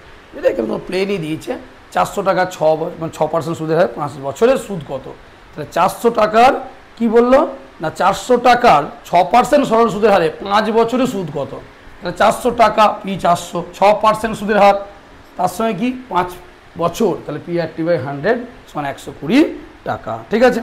নেক্সট একটা অঙ্ক, এটা একটু মজাভাবে শেখাবো, সেটা কি আগে ব্রডটা দেখে নিই, তারপরে খুব মজা করে একটা জিনিস শেখাচ্ছি, দেখো একদম ফার্স্ট ক্লাস বুঝতে পেরে যাবে তুমি। বলছে পরপর 7টি সংখ্যা, আমার প্রশ্নগুলো শোনো, দরকার বলে আমি প্রশ্নগুলো ছবি করে দিয়ে দেবো তোমাদের, ঠিক আছে, মানে তোমার অ্যাটাচ করে দেবো এর সাথে, তাহলে প্রশ্ন দেখতে সুবিধা হয় পরপর, যে আমি ওগুলো করাচ্ছি তুমি বুঝতে পারবে যে প্রশ্নটা কোন প্রশ্নের জন্য, যদি আমি মুখে বলে দিচ্ছি তুমি শুনতে পাচ্ছ। পরপর 7টি সংখ্যার গড় 20, মানে একটা সংখ্যা, 2, 3, 4, 5, 6, 7, গড় বলেছে কত 20, ঠিক আছে। দিয়ে বলেছে বৃহত্তম সংখ্যাটি কত, বৃহত্তম সংখ্যাটি কত। এখন পরপর সংখ্যা মানে পরপর, মানে 2, 3, 4, 5, 6 এরকম এক এক করে পাচ্ছে, 20, 21, 22, 23, 24, 25 এক এক করে পাচ্ছে, 40, 41, 42 তাহলে এরকম, তারপরে 55, 56, 57 যাই হবে এক এক করে বাড়বে। তাহলে তুমি যদি বলো যে আমি এটা x ধরলাম, তাহলে x+1, x+2, x+3, x+4, x+5, x+6 এটা ধরতে পারো। আবার অনেকে বুদ্ধি করে ধরে যে যেহেতু দেখো এ মাঝের মধ্যমণি, এ হচ্ছে x, তাহলে তার আগেরগুলো কি x minus 1, x minus 2, x minus 3, ঠিক তারপরে এগুলো কত এক্স প্লাস 1, এক্স প্লাস 3। এটা করলে কি সুবিধা, এটা করলে যোগ করতে সুবিধা হয়, এটা করলে কি করতে হয়, যোগ করতে সুবিধা হয়। তাহলে এটা ধরলেও হবে, তুমি যদি এটা ধরো তাহলে কটা হচ্ছে 1 2 3 4 5 6 7, 7 এক্স, 1 আর 2 3 3 6 4 10 15 6 21, এটাই কত হবে 20 গুণিত 7। বলে কেন, এটা বলেছে গড়, এটা বলেছে গড়। তাহলে গড়কে কটা সংখ্যা, 7টা, 7 দিয়ে গুণ করলে কি হয় সমষ্টি, 7 দিয়ে গুণ করলে কি হয় সমষ্টি। তাহলে আমি সংখ্যাগুলো ধরেছি পরপর, তুমি পরপর ধরে বললাম 7টা পরপর সংখ্যাগুলো 1 করে বেড়েছে। তাহলে এখান থেকে তুমি 7x সমান কত 140 মাইনাস 21, তাহলে x সমান কত 1 আর 9 10 আর 2 আর এইটা, তাহলে 22 7, তাহলে কত হচ্ছে 7 17 119, 7 7 7 7 9 7 17 100। যেই এটা পেলে তাহলে সব থেকে বড় সংখ্যা কত x প্লাস 6, তাহলে 17 প্লাস 6 সমান কত 23। তাহলে এইভাবে একটা আনসার পেতে পারো। যদি এইভাবে ধরো তাহলে যোগটা খুব সুবিধা হয়। কীরকম দেখো 1টা 2টো 3টে 4টে 5টা 6টা 7টা এক্স, আর যখন যোগ করবে দেখো plus 3 minus 3 plus 2 minus 2 minus 1 plus 1 কেটে গেল, তাহলে এইটার সমানই কত হলো 140, কেন না 20 ইন্টু 7। তাহলে এক্স কত হলো 140/7 মানে 20। যেই 20 পেলে সব থেকে বড়ো সংখ্যা কত 20, এক্স প্লাস 3, তাহলে 20 প্লাস 3 মানে কত হচ্ছে 23। তাহলে যখন 7টা দিয়েছে না মানে বিজোড় সংখ্যা বা যাই দিক, একটা মাঝের সংখ্যার ধরে নিয়ে তার আগেরগুলো 1 2 3 করে কমালে, তারগুলো 1 2 3 করে বাড়ালে, তার মানে এর থেকে এক বেশি, এর থেকে এক বেশি, এর থেকে এক বেশি, এর থেকে এক বেশি এরকম করে যাচ্ছে। তুমি পরীক্ষার সময় কী করে করবে, পরীক্ষার সময় একটা মজা বলে দিই, যেহেতু মাঝের টার্ম বলেছে না ভালো করে বোঝো, যেহেতু গড় বলেছে, গড়ের কনসেপশন যদি খুব ভালো ক্লিয়ার থাকে না, দেখো গড় মানে কি গো, গড় মানে সবার কাছে সমান আছে এরকম না, গড় মানে সবার কাছে কম বেশি আছে, কিন্তু সেইগুলো জড়ো করে সমান ভাগে ভাগ করলে কে কত পেত। তার মানে কারো কাছে কিছুটা বেশি আছে, কারো কাছে কম আছে, দেখা যাবে এই কম বেশি মিলিয়ে টোটালটা করে যখন ভাগ করে দেবো তখন সবারই সমান হয়ে যাবে। আমি বলবো যেহেতু গড় 20 বলেছে মাথায় রাখবে, তার মানে এর বেশিটা যতটা বেশি অন্যগুলো আছে, এর কমটাও ততটা কম আছে, ভালো করে বুঝতে হবে। তাহলে যেহেতু বিজোড় সংখ্যা বলেছে, আমি 12 বললাম পরপর সংখ্যা, তাহলে তুমি এরকম করে ভাববে বিজোড় মানে মাঝের মধ্যমণি এ, এইদিকে 3 জন আছে, এইদিকে 3 জন আছে, তাই তো আমি জাস্ট বড় করেই শেখাই, তুমি যখন করতে আরও ছোটো, তাহলে এদিকে 1 করে করে কমবে, এইদিকে 1 করে করে বাড়বে, তাহলেই গড় হয়ে যাবে 20। কেন, এর যতটা 20 থেকে কম এ 20 থেকে ততটা বেশি, এ 20 থেকে যতটা কম এ 20 থেকে ততটা বেশি, এ 20 থেকে যতটা কম এ 20 থেকে ততটা বেশি। তার মানে মিলিয়ে ঝুলিয়ে প্রত্যেকের গড় হয়ে যাবে 20। মানে দেখো 17 আর 23 যোগ করলে 40, তাকে 2 দিয়ে ভাগ করলে 20, 18 20 এরকম। তাহলে আমি বলবো যখন একটু মাথায় যদি খাটাও 7টা সংখ্যার গড় 20 বলে, তাহলে মাঝে মনে রাখতে হবে যে মিডিলটা হচ্ছে 20, তার থেকে এইদিকে 1 1 করে 3টে বেড়েছে, 1 1 করে 3টে কমেছে, তাহলে সব থেকে বৃহত্তম সংখ্যা হতো 23। আমি 3 প্যাটার্নে দেখালাম, তোমার যেটা সুবিধা মনে হবে তুমি সেটাই করবে। তাহলে শর্ট ফর্ম হচ্ছে যে যেহেতু বিজোড় সংখ্যক অঙ্ক বলেছে, গড় 20 মানে সবারই সমানে মানে ভাগ করে দিলে 20 হবে, মানে সবটা যোগ করে 7 দিয়ে ভাগ করলে 20 হবে। তার মানে বুঝে রাখবে যে মাঝে 20 বসিয়ে দিলে এইদিকে 1 1 করে বাড়ালে 3টে, এদিকে 1 1 করে কমালে, তার মানেই তাদের সংখ্যার গড় হয়ে যাবে 20। তুমি করে দেখে নেবে এই সংখ্যাগুলো যোগ করে ভাগ করলে 20 হবে, তাহলে তোমার বড় সংখ্যা বার করতে খুব সুবিধা, কারণ 20 তারপরে 3টে সংখ্যা, তাহলে 21 22 23 উত্তর শেষ 23। কী বললাম 20 21 22 23 উত্তর শেষ, ঠিক আছে। তাহলে এইভাবে তুমি করতে পারবে। নেক্সট অঙ্ক, এবার যেটা বলেছি নৌকার অঙ্ক, স্রোতের প্রতিকূল অনুকূল। তোমরা জানো তো নাকি স্রোতের প্রতিকূল অনুকূল অর্থাৎ কি না, নৌকার নিজস্ব একটা বেগ আছে, স্থির জলে নৌকার বেগ, স্থির জলে নৌকার বেগ আমি ধরে নিচ্ছি এক্স, আর স্রোতের বেগ কত ওয়াই। আমি একটু ব্যাখ্যাটা দিই, তারপর শর্ট ফর্ম বা যেটা দেখাবো। আমরা কি জানি না, স্রোতের অনুকূলে যাওয়া মানে স্রোত তোমাকে ঠেলে নিয়ে চলে যাচ্ছে, মানে কীরকম দেখবে আমরা এই সাইকেল চালিয়ে বাড়ি ফিরতাম স্কুল থেকে যখন যেতাম বা টিউশন থেকে, কোনো দিন হাওয়া দিচ্ছে খুব, যেদিকে হাওয়া দিচ্ছে ধরো পিছন থেকে আমাকে ঠেলে নিয়ে যাচ্ছে, তাহলে আমি খুব জোরে জোরে যাচ্ছি, আর ওই দিক থেকে যারা আসছে তারা যতই চেষ্টা করছে সেই কষ্ট করে যেতে পারছে না। তার মানে কি তারা প্রতিকূল, কারণ তাকে হাওয়া আটকে দিচ্ছে আর আমাকে হাওয়া ঠেলে নিয়ে চলে যাচ্ছে। তাহলে আমার কি হবে না, অনুকূলে বেগ কী হবে এক্স প্লাস ওয়াই, অর্থাৎ নিজস্ব যে বেগ আছে তার সঙ্গে স্রোত আমাকে ঠেলে নিয়ে চলে যাচ্ছে। প্রতিকূলে বেগ কী হবে? আমার নিজের যা বেগ আছে আমাকে আমার স্রোত আটকে দিচ্ছে, মানে স্রোত হোক বাতাস হোক যাই হোক আমাকে আটকে দিচ্ছে। তাহলে দেখো স্রোতের অনুকূলে বেগ এইটা, প্রতিকূলে বেগ এটা, যদি তুমি এদের যোগ করে দাও তাহলে স্রোতটা কেটে যাবে, তাহলে কত হবে 2x। 2xটা কি না নৌকার বেগের দ্বিগুণ, তাহলে একে 2 দিয়ে ভাগ করলে কি নৌকার বেগ, একে 2 দিয়ে ভাগ করলে কী হবে নৌকার বেগ। যেই তুমি নৌকার বেগ পেয়ে যাবে তখন এখান থেকে x বাদ দিলে কী পেয়ে যাবে y পেয়ে যাবে। মানে আমি জাস্ট বেসিকটা বোঝালাম যে স্রোতের অনুকূল মানে স্থির জলে নৌকার গতিবেগ, মানে কি নৌকা যদি জলে কোনো স্রোত না থাকে নৌকা নিজে যে বেগে যায় সেটা হচ্ছে স্থির জলে নৌকার গতিবেগ। এবার তাকে যদি স্রোত ছেলে নিয়ে যায় তাহলে অনুকূল, অর্থাৎ তার সঙ্গে স্রোতের বেগ যোগ হয়ে যায়। যদি তাকে স্রোত বাধা দেয় তার মানে বিয়োগ হয়ে গেল, তখন প্রতিকূল।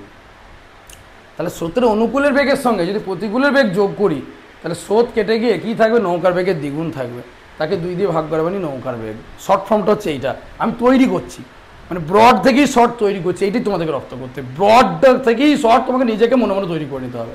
তাহলে তাকে 2 দিয়ে ভাগ করলে এটা। আবার তুমি যদি বলো স্যার তাহলে তো একটা কাজ করা যাবে, এখানে তো এটাও করা যাবে, যদি আমি এটাকে বাদ দিই তাহলে এটা কেটে যাবে, তাহলে একে যদি 2 দিয়ে ভাগ করি তাহলে হবে, হ্যাঁ হবে। অর্থাৎ অনুকূল থেকে প্রতিকূল যদি বাদ দাও, প্রতিকূল থেকে বাদ দেওয়া যাবে না কিন্তু, তাহলে বিয়োগ মাইনাস চলে আসবে। সবই এরকম ভাবে অনুকূল যুক্ত প্রতিকূল করে তাকে যদি 2 দিয়ে ভাগ করো তাহলে সেটা কি হবে না স্রোতের বেগ। তাহলে কি ফর্মুলাটা দাঁড় করালে নিজেই দাঁড় করা, দেখো অনুকূলের বেগ প্রতিকূলের বেগ তাদেরকে যোগ করে 2 দিয়ে ভাগ করলে স্থির জলে নৌকার গতিবেগ, স্থির জলে নৌকার গতিবেগ নিজেই দাঁড় করালে। আবার যদি তুমি উল্টোটা করো অনুকূলে বেগ মাইনাস প্রতিকূলে বেগ তাকে 2 দিয়ে ভাগ করো তাহলে স্রোতের বেগ। তাহলে কি হলো, তাহলে কি বললাম অনুকূল প্রতিকূল যোগ করে বেগ যোগ করে যদি 2 দিয়ে ভাগ করো তাহলে স্থির জলে নৌকার গতিবেগ, আর যদি অনুকূল থেকে প্রতিকূল বাদ দিয়ে 2 দিয়ে ভাগ করো তাহলে স্রোতের বেগ। তাহলে কী হবে স্রোতের বেগ। এবার আমাকে অঙ্কটা কি দিয়েছে সেই অঙ্কে যাই আমি। অঙ্কে কী বলেছে, অঙ্কে বলেছে যে কোনো একটি নৌকা, ভালো করে শুনবে, কোনো একটি নৌকা স্রোতের অনুকূলে 4 ঘন্টায় 24 কিমি, তাহলে অনুকূলে 4 ঘন্টায় 24 কিমি।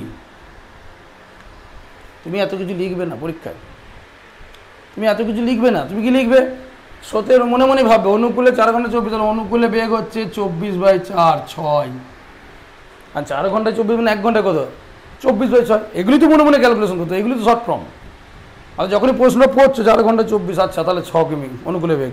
প্রতিকূলে 6 ঘন্টায়, প্রতিকূলে 6 ঘন্টায় ওই 24 কিমি ফেরে, তুমি এত কিছুই লিখবে না, তুমি লিখবে 24/6 মানে 4। তাহলে তুমি পরীক্ষার সময় কী লিখছো, জাস্ট এইটা লিখছো যে 24/4 মানে 6, অত অনুকূলে গতিবেগ হচ্ছে 6, প্রতিকূলে গতিবেগ হচ্ছে 24/6, কারণ 6 ঘন্টায় ফিরেছে, তাহলে 4। তোমার সূত্র আমি দেখিয়ে দিয়েছি যে কী বলেছে, আমাকে এখানে জানতে চেয়েছে স্থির জল নৌকার গতিবেগ, তাহলে এই দুটো যোগ করে 2 দিয়ে ভাগ, উত্তর বেরিয়ে গেলো 5। কত সেকেন্ড লাগলো দেখো, হিসাব করে দেখো। তুমি যখন অঙ্কটা পড়লে 4 ঘন্টায় 24 কিমি অনুকূলে যায়, সঙ্গে সঙ্গে মাথা বলে দিচ্ছে অনুকূলে বেগ হচ্ছে 6, 24/4। 6 ঘন্টায় প্রতিকূলে ফিরে আসে, সঙ্গে সঙ্গে মাথা বলে দিচ্ছে 24/6 মানে প্রতিকূলে গতিবেগ হচ্ছে 4। তাহলে নৌকার গতিবেগ হচ্ছে 2 যোগ করে 2 দিয়ে ভাগ, কেন হয় বিস্তারিত ব্যাখ্যা দিলাম, ঠিক আছে।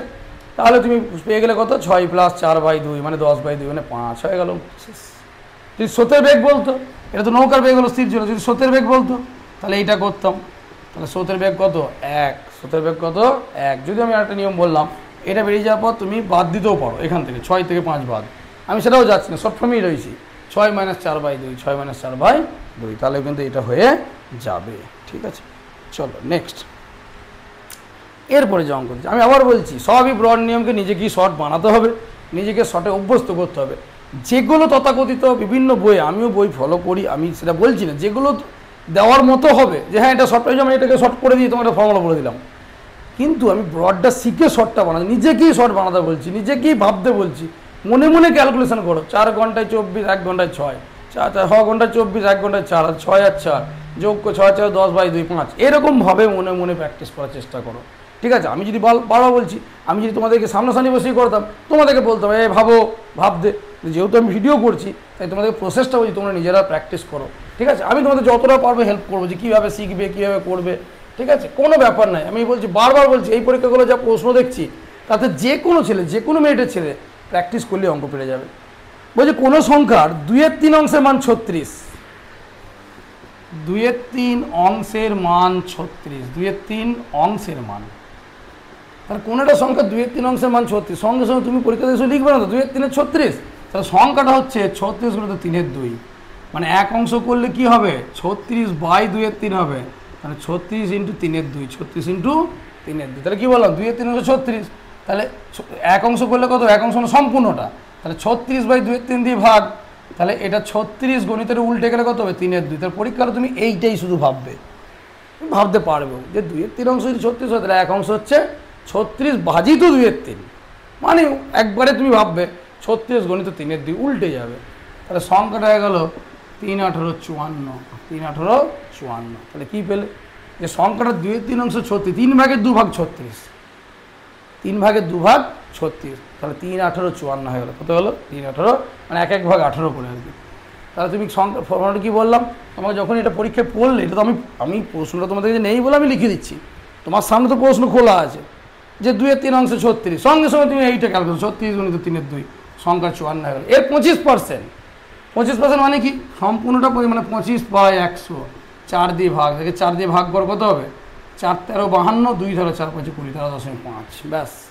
এইটা অভ্যাস কিন্তু করতে হবে, এই যে তাড়াতাড়ি ফটাফট করে আপনি ফটাফট করে দিচ্ছেন, ওটা তোমাদেরও হবে তো, আমার থেকে বেশি তোমরা পারবে, কারণ তোমাদের ব্রেন এখন অনেক সাফ, তোমরা পড়াশোনার মধ্যে রয়েছে বেশিরভাগ।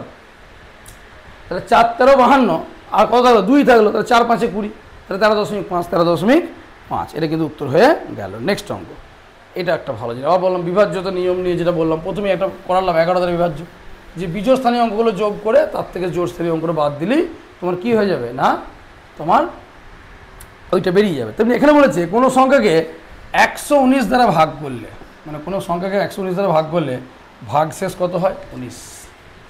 বলছে এখানে যে সংখ্যাটা আছে, আমি ধরে নিচ্ছি এক্স, তাকে যদি 17 দিয়ে ভাগ করো তাহলে ভাগশেষ কত হবে, এটা প্রশ্ন।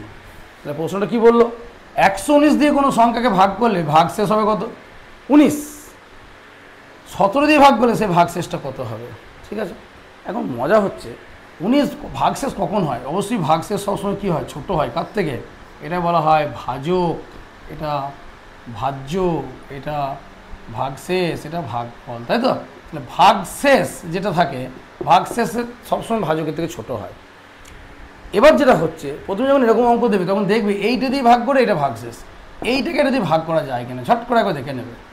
119কে 17 দিয়ে ভাগ, এবং নাম তোমরা এমনি মানে যদি মুখে মুখেও করো তাহলেও তো নামতে জানো, 7 7 49 7 মিলে যাবে। তার মানে 119টাই 17 দ্বারা বিভাজ্য, 119টাই 17 দ্বারা বিভাজ্য, এটা তোমরা ভাগ করেও দেখতো না, মানে তুমি 17 ধরে নামটাও যদি বলো 7 17 119, তাহলে 119 দিয়ে যে সংখ্যাকে ভাগ মিলে যায়, ধরে নিচ্ছি এক্সকে ভাগ করে ভাগ মিলে গেছে, তাহলে সেই সংখ্যাটা 17 দিয়ে ভাগ করলেও ভাগ মিলে যাবে। আমরা জানি যেহেতু 6 2 আর 3 দ্বারা বিভাজ্য, তাই 6 দিয়ে যে সংখ্যাগুলো ভাগ যায় মিলে যায় বিভাজ্য, সেগুলো 2 আর 3 দ্বারা বিভাজ্য, সেগুলো 2 আর 3 দ্বারাও বিভাজ্য। অর্থাৎ কোনো সংখ্যা দ্বারা বিভাজ্য সংখ্যা সেই সংখ্যা গুণনীয়ক দ্বারা তোমার যে গুণনীয়কগুলো আছে তাদের দ্বারা বিভাজ্য হবে। অর্থাৎ 12-র গুণনীয়ক কি 1 2 4 3 4 6 12, 12 দিয়ে যদি কোনো সংখ্যা ভাগ মিলে যায় তাহলে ওই 1 দিয়ে ভাগ করলে মিলবে, 2 দিয়ে মিলবে, 3 দিয়ে মিলবে, 4 দিয়ে মিলবে, 6 দিয়ে মিলবে, 12 দিয়ে মিলবে, তাই তো।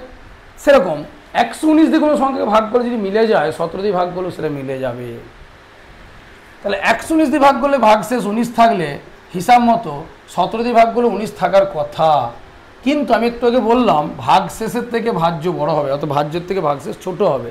এখানে ছোট এসে বলেই ভাগটা স্টপ হয়ে গেছে, যদি বেশি হতো তাহলে ভাগ যেত আরও, কিন্তু এখানে দেখো 17 থেকে কিন্তু 19-এর থেকে কিন্তু 17 ছোট, তার মানে আরও ভাগ যাবে, আরও ভাগ যাবে, মানে যতদূর মিলেছে এর জন্যে তারপরে তো এটা বেশি এসেছে, ততদূর পর্যন্ত 17 মিলে যাবে, দিয়ে 19 তাহলে বেশি থাকার কথা, কিন্তু 19 যেহেতু 17 থেকে ছোটো, তাহলে আরও এক ঘর বেশি ভাগটা যেত আর কি, আর এক ঘর বেশি ভাগটা যেত। তাহলে এর যখন অঙ্কটা তুমি পরীক্ষা করবে তখন তুমি কি করবে, তখন তুমি কিছুই করবে না, তুমি খালি পরীক্ষার সময় লিখবে যে 119 দিয়ে ভাগ করলে কী হচ্ছে 19 ভাগশেষ থাকছে, তাহলে 17 দিয়ে ভাগ করলে কত, এটা আমার প্রশ্নটা আমার এটাই। ঝট করে তুমি দেখে নিলে যে 119 17 দ্বারা বিভাজ্য, যেই বিভাজ্য তখন আর কিচ্ছু করবে না, এই 19কে 17 দিয়ে ভাগ করবে, জাস্ট তাড়াতাড়ি করে। উত্তর হলো 2। ওই যে বললাম যতদূর পর্যন্ত 119 দিয়ে মিলেছে ততদূর পর্যন্ত 17 মিলে যাবে, কিন্তু 19টা 119-এর ক্ষেত্রে ভাগশেষ ছিল, কারণ 19টা 119 থেকে ছোটো, 17 ক্ষেত্রে 19টা ভাগশেষ আসবে না, কারণ 19টা 17 থেকে বড়ো, তাহলে আরেকটু ভাগ যেত, তাহলে 19কে 17 দিয়ে ভাগ করো। তাহলে নিয়মটা কি বললাম, কোনো একটা সংখ্যা দিয়ে ভাগ করলে ভাগশেষ থাকে, সেই সংখ্যা যদি এইটার দ্বারা বিভাজ্য হয়, তাহলে এর দ্বারাও যদি ওই সংখ্যাটা ভাগ করা হয়, তাহলে এই 19টা যদি এর থেকে বড়ো, যদি ছোটো হতো তাহলে 11 দিত। যদি বলতো 11, তাহলে 17 দিয়ে ভাগ করলেও কী হতো, 11 দিয়ে ভাগ করা যাবে না, 11 ছোটোই, তাহলে উত্তর 11ই হয়ে যেত। কী হতো, উত্তর 11ই। কারোর মনে প্রশ্ন হতে পারে, স্যার যদি এটা 11 দিত তাহলে 17 দিয়ে ভাগ যেত না, ভাগ যেত না মানেই তো কী হতো, 11ই ভাগশেষ আসতো, 11ই ভাগশেষ আসতো। মানে 119 দিয়ে ভাগ করলে 11 হলো, 17 দিয়ে 11। কিন্তু নিয়মটা ভালো বলছি, একে কিন্তু বিভাজ্য হতো, 119 কিন্তু 17 দ্বারা বিভাজ্য হতো। যদি বিভাজ্য না হয় তাহলে হবে না। 119 17 দ্বারা বিভাজ্য বলে 119-এর দ্বারা ভাগ করলে 11 ভাগশেষ থাকলে 17 দ্বারা ভাগ করলে এই ক্ষেত্রে 11 থাকবে, কেন 11টা 17 থেকে ছোটো। যদি বড় হয়ে যায় 19 হয়ে যায়, তাহলে 19কে তোমাকে ভাগ করতে হবে, তাহলে ভাগশেষ কত হবে, 2 হবে। ঠিক আছে, তারপরের অঙ্ক কী বলছে, বলছে এক ব্যক্তি 40 কিলোমিটার পার গতিতে এ ও বি পর্যন্ত গিয়ে গতিবেগ 5% হ্রাস করে ফিরে আসে। সমগ্র যাত্রাপথে ব্যক্তির গড় গতিবেগ কত? এখন এই গড় গতিবেগ করার নিয়মটা কি না, তুমি যে বেগে যাচ্ছ আর যে বেগে ফিরছো তোমাকে জানতে হবে ডিস্টেন্স, যে কোনো ডিস্টেন্স। যদি এর শর্ট ফর্ম আছে আমি দেখাচ্ছি, সেটা হচ্ছে কি 40 কিলোমিটার বেগে গেছে, 40 কিমি পার ঘন্টা বেগে গেছে, কোথায় গেছে, বিতে। বি থেকে আবার ফিরছে, 50% হ্রাস করছে, মানে যে কোনো জিনিসের 50% অর্ধেক হয়ে গেল, তাহলে অর্ধেক হয়ে গেল মানে 20 কিমি পার ঘন্টা বেগে ফিরে আসছে। বলছি এ 40 কিলোমিটার পার ঘন্টা বেগে গতিতে এ থেকে বি পর্যন্ত গিয়ে তার গতিবেগ 50% হ্রাস করে ফিরে এলো, সমগ্র যাত্রাতে ব্যক্তির গড় গতিবেগ কত? এখন আমার নিয়ম হচ্ছে, আমি তো এই দূরত্বটা জানি না, ধরে নিচ্ছি আমি এক্স, এই দূরত্বটা হচ্ছে এক্স, তাহলে এক্স যেতে কত সময় লাগছে, x/40, এক্স ফিরতে কত সময় লাগছে, x/20, তাহলে মোট সময় লাগছে এইটা। তাহলে কমন দিলে কত হচ্ছে, এইটা। কি বললাম, যে ধরে নিচ্ছি এই দূরত্বটা হচ্ছে এক্স, আমি বড়টা বলি তো শর্ট ফর্ম বলবো। তাহলে 40 কিমি বেগে গেছে এক্স, আমি এটা এক্স কিমি ধরেছি, তাহলে আমার সময়ের ফর্মুলা কি, দূরত্ব বাই গতিবেগ, সময়ের ফর্মুলা কি, দূরত্ব বাই গতিবেগ, তাহলে x/40, x/40। ফিরছেও এক্স কত বেগে, 50% বেগে, মানে 20 কিমি বেগে, তাহলে x/20, তাহলে মোট সময় লাগছে এইটা। তাহলে দেখো, আর মোট দূরত্ব গেছে কত, x + x, মোট দূরত্ব গেছে কত, x + x, গেছে এক্স ফিরেছে এক্স, তাহলে তার গড় গতিবেগ কত হবে না, মোট দূরত্ব বাই মোট সময়, মোট দূরত্ব বাই মোট সময়, তাহলে এটা কত হচ্ছে 2x/x, আর এটা লসও করবে 40, তাহলে 1 + 2, ঠিক আছে, এক্স কেটে গেল, 2 এটা উল্টে যাচ্ছে 40/3, 80/3, তাহলে এবার এটা কত হচ্ছে 3 × 2 = 6, আর 2 তাহলে 20, 3 × 6 = 18, 2 × 3 এত, 26 × 2 = 3, 26 × 2 = 3, ঠিক আছে।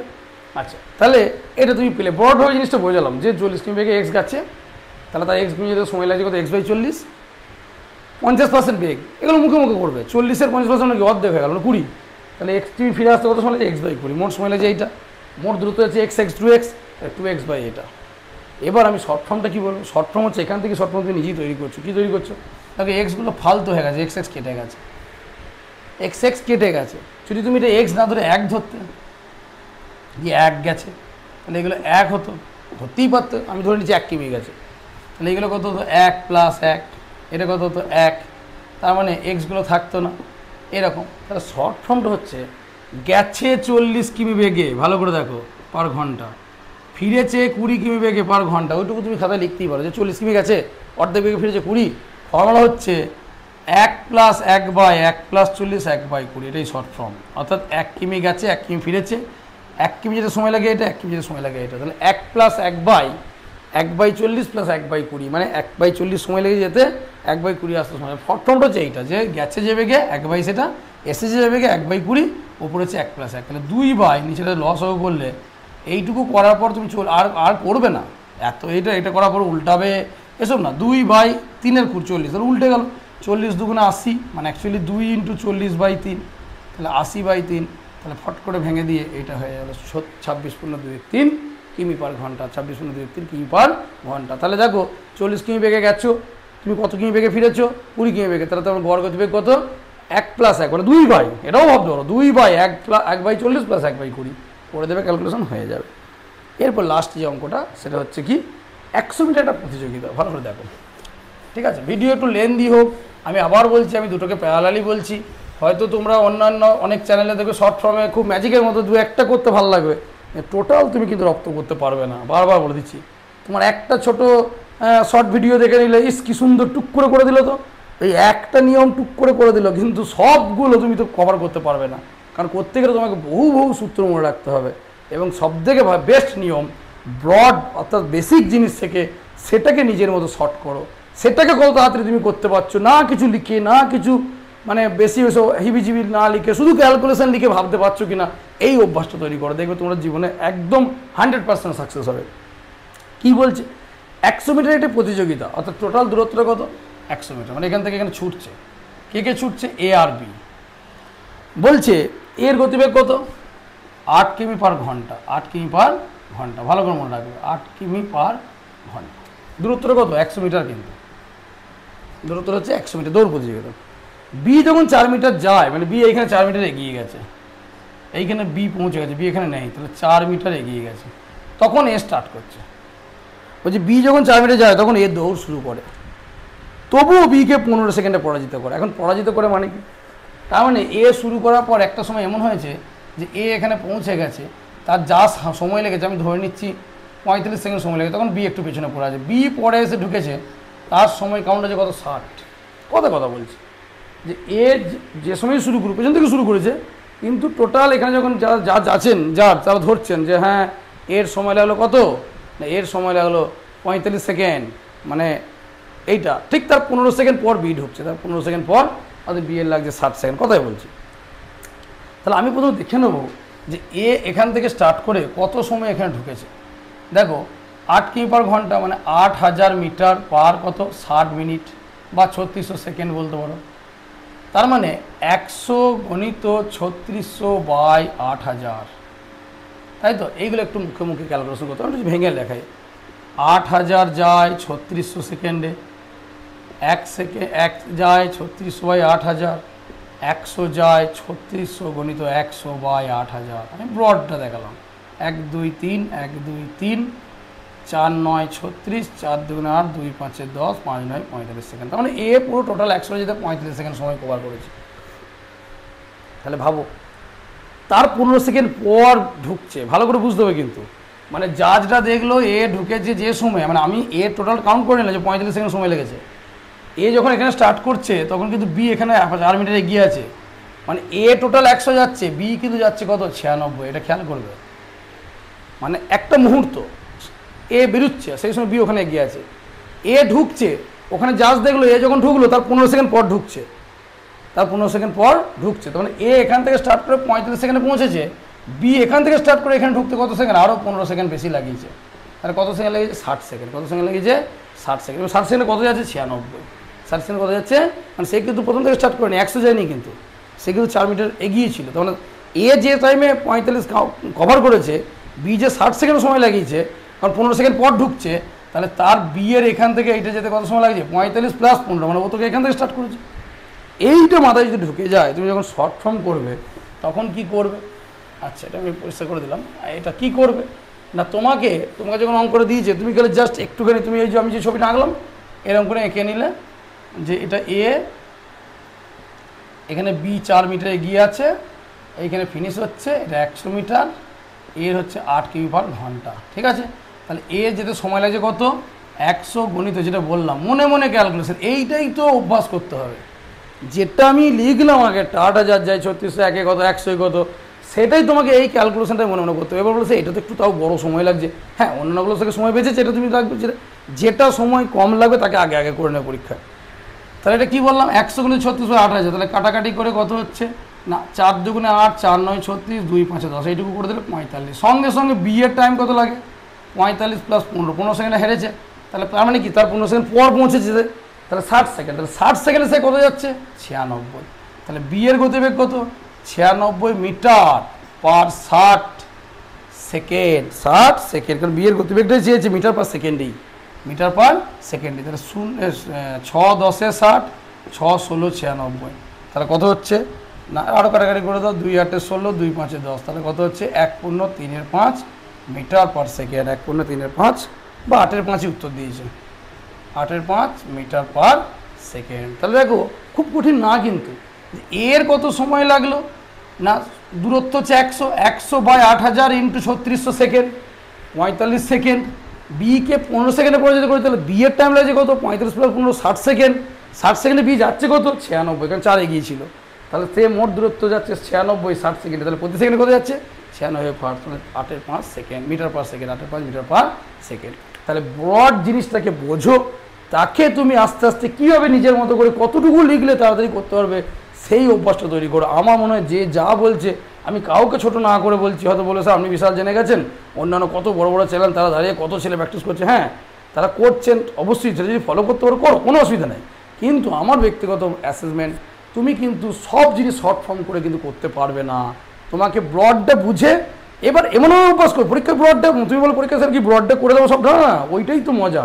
তুমি বাড়িতে এখন ব্রডটা করে তাকে শর্ট ফর্ম নিজে নিজে ভাবে সেই অভ্যাসটা তৈরি করে যে আমি এই অঙ্কটা এইটুকু লিখে করে দেবো, এইটা করতে তোমাকে অভ্যাস করতে হবে। ঠিক আছে, তাহলে একটা প্রশ্ন বোর্ডটা দিয়ে দিলাম, দরকার বলে এই প্রশ্নটা আমি অ্যাটাচ করে দেবো, আগের দিনে প্রশ্ন দেওয়া হয়নি, তাহলে তোমাদের দুটো ভিডিও দেখতে সুবিধা, দুটো পাঠিয়ে দেখবে দিয়েছি, আগের রবিবার দিচ্ছি, এই রবিবারও দিচ্ছি, তাহলে তোমরা এটা করো। এবং আমি দরকার বললে তোমরা যদি চাও হ্যাঁ স্যার আমার পড়ানো ভালো লাগছে, তাহলে তোমরা লাইক সমস্ত করছো, তার সঙ্গে জানাবে আমাকে যে আমরা তাহলে প্রত্যেকটা পাটে পাটে ধরে লাভ ক্ষতি নিয়ে একটু আলোচনা করলাম, যে লাভ ক্ষতি বেসিক কনসেপশনটাল সহজ সুদের অঙ্কগুলো কনসেপশনগুলো আলোচনা করলাম, তাহলে দেখবে তোমরা যারা অনেকদিন অঙ্কের সঙ্গে টাচি নেই বা যারা অভ্যাস করতে চাইছো তারা অনেকখানি উপকার হবে। দেখো প্রত্যেকটা স্যারের পড়ানোর স্টাইল আলাদা, হয়তো আমার কাছ থেকেও তুমি কিছু ভালো পেতে পারো। তা ভিডিওগুলো দেখো, না দেখে তুমি যদি বলো এই চ্যানেলটা নতুন কী দেখবো না দেখবো, তাহলে আগে ধোকো ভিডিও, তারপরে যেটা ভালো লাগবে সেটা করো। ঠিক আছে, তাহলে আজকে এইটুকুই।